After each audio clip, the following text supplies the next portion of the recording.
inagoo iyow oo islaamnimadeenni iyo iimaankeennaba wadana ilaahay oo kuwa aad ku daa'imiseed ku disheed ku noolaysa ilaahu naga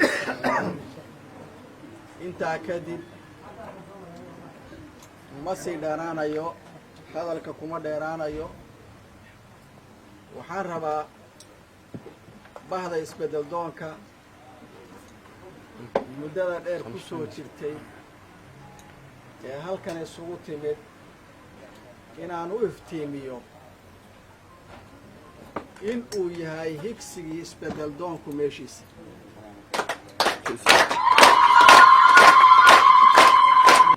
in uu higsiga isbedel doonku in uu yahay meeshiisa isbedelkeennu wuxuu ahaa mid ku dhisan inaan doono cadaalad sinaan iskaraamayn wadajir isjacayl horumar iyo amni intaasoo dhan bu ah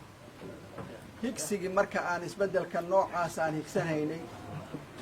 meeshiisii buu taagan yahay waxaana aad iyo aada ugu mahad celinayaa bahda isbedel doonka ee intaasoo dhan soo samraysay ha ahaadeen gabdhaha maaragtay kacaanka isbedel doonka hooyooyinka ee intaasoo dhan muxuu ahaayey soo sabrahayay iyagoo ilmahoodii iyo carruurtoodiiba ka yimi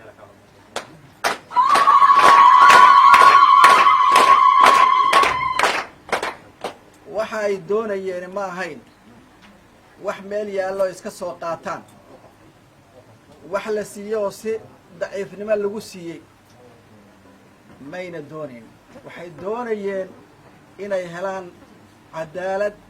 iyo midnimo iyo horumar inay helaan bay doonayaan